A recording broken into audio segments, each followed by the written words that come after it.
ஒரு பெண்ணானவள் ஆண்களுக்கு இன்னைக்கு மரியாதை இல்ல, ஒரு கலாச்சாரம் இல்ல, பண்பாடு இல்ல, சமையல் சரியில்லை, இப்படி ஏகப்பட்ட குற்றச்சாட்டுகள்.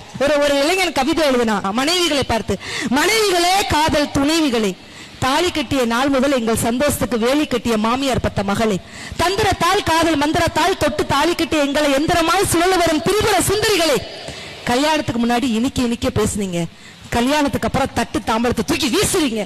சத்தியமா நினைச்சு பார்க்கல இப்படி ஒரு மாறுதல. அதனாலதான் அரசாங்க பாருக்கு தேடி போன ஆறுதல. கொஞ்சம் பேசிய குரல் எங்கே, கிள்ளி விளையாடிய விரல் எங்கே, கல்யாணத்துக்கு நான் வாங்கிய ஷூ எங்கே, ஆமா நேற்று நான் சட்ட பாக்கெட் வச்சிருந்த 100 ரூபாய் நோட்டு எங்கே, உங்களை கரெக்ட் பண்ணி வைக்க ஃப்ரெண்ட் எல்லாம் இப்ப கட் பண்ண சொல்லி எங்களுக்கு போடுறீங்க பொங்க சோறு, கடைசி இங்க நெருங்கிய நட்பு வட்டாரத்தை கூட சுருங்கிய நட்பு வட்டாரமாக்கி எங்களுக்கு போடுறீங்க மத்தியான சோறு. நட்புனா என்ன தெரியுமாமா, சின்ன பிரச்சனைக்கு கூட சவுத்துல அடிச்சு வீசுற கும்பு இல்லாமா, சுமாரா ஆடினா கூட சூப்பரா மார்க் போடுற குஷ்புமா குஷ்பு. காஃபி குடிச்சிட்டா கப்ப தூக்கி எறியலாம், பட் கல்யாணம் ஆயிட்டா நட்பு தூக்கி எறிய முடியுமாமா. போருக்கு போனவன் கூட பொழைச்சிருக்கலாம், ஆனா பொண்டாட்டி கூட புடவெடுக்க போனவன் பொழைச்சதா சரித்திரம் இருக்கா? கல்யாணமோ காது குத்தோ சீமந்தமோ சினிமாவோ என்னைக்காவது நீங்க சீக்கிரம் கிளம்புறீங்களா?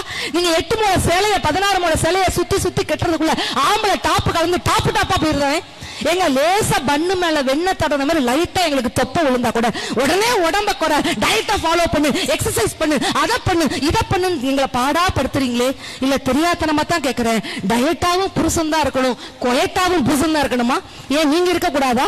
ஏங்க என்னைக்காவது நாங்க நீங்க ஊருக்கு போயிட்டீங்கன்னா அன்னைக்காவது எங்களை நிம்மதியா இருக்க விட்டுறீங்களா? உங்க அம்மா வீட்டுக்கு போயிட்டா அங்கே இருந்து போனை போட்டு கதவை திறந்து போட்டு தூங்காத, கையில திறந்து போட்டு தூங்காத, போனை ஆஃப் பண்ணு, 24 நேரம் கேஸ் ஆஃப் பண்ணு, அதை பண்ணாது இதை பண்ணாது, ஏகப்பட்ட டென்ஷன் பண்றீங்களே.